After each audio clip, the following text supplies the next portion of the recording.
Demandez ça aux gars qui ont fait les affiches. Et je pense que c'est la réponse, c'est Valérian et l'Orline et l'Empire, pas l'Empire, la cité des 1000 planètes. Ça faisait longuet, et je veux dire que j'ai vu des news aux États-Unis où les gars n'arrivent même pas à dire la fin du titre tellement. Bon, alors ils laissent tomber. Donc il faut faire vite, il faut faire court. Et Valérian était un choix. Rassurez-vous, l'Orline est bien présente et elle ne se fait pas oublier. Déjà que l'adaptation existe.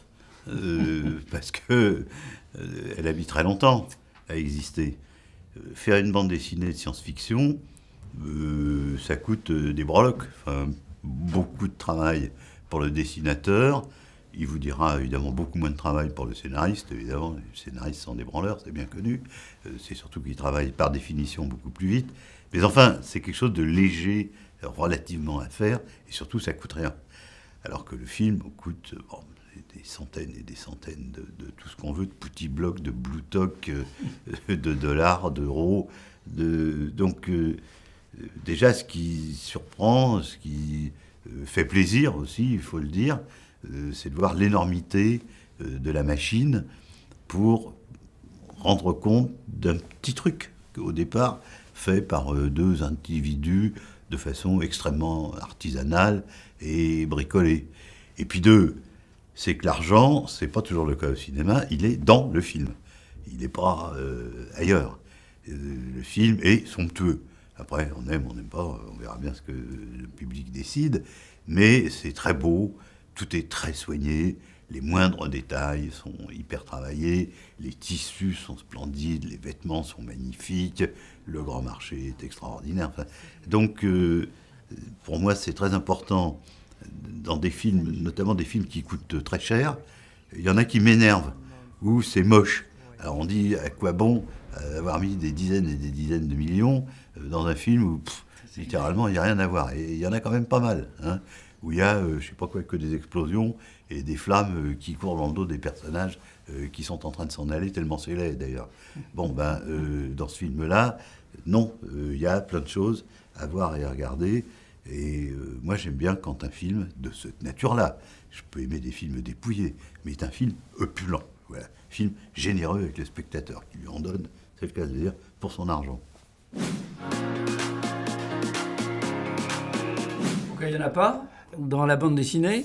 Je pense que les personnages répondent à ce qui, à l'époque, en bande dessinée, était un peu osé, d'avoir un rapport de couple, puisqu'en fait, on peut dire, moi je me vante que l'Orline est la première héroïne féminine de la bande dessinée française pour grand public.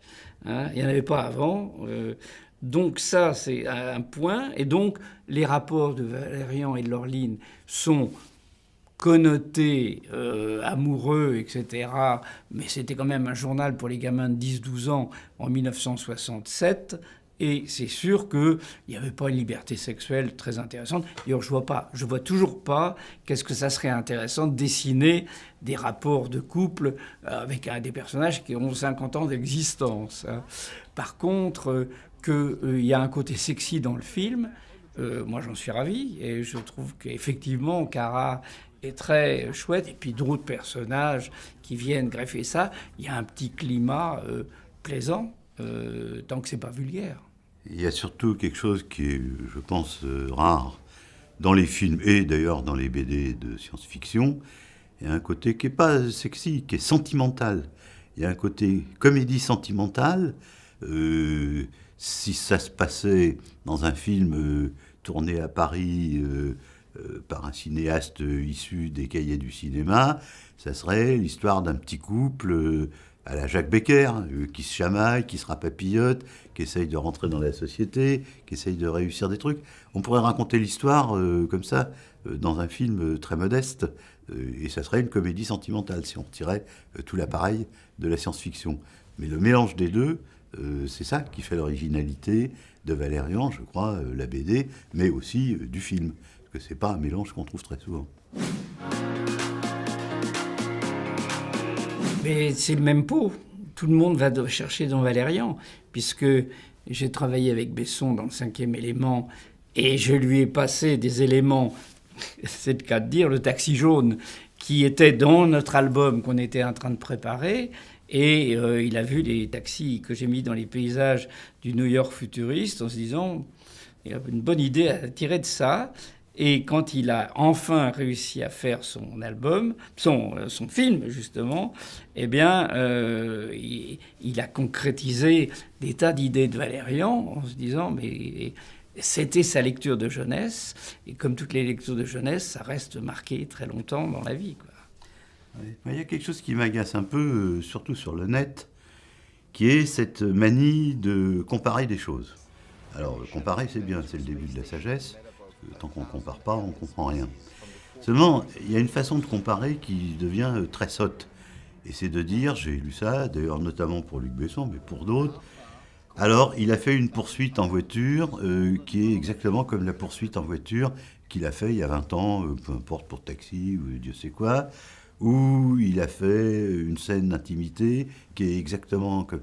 C'est-à-dire qu'on arrive à accuser des auteurs de s'auto-parodier, ce qui est un comble, et que tout simplement, en littérature et dans tous les arts, ça porte un nom. C'est pas de s'auto-parodier, ça s'appelle le style. C'est-à-dire que chaque auteur de film ou de BD a sa manière de faire des personnages, de faire des scènes, et que justement c'est ça qu'on aime, c'est qu'on va le retrouver à la limite dans toutes les œuvres.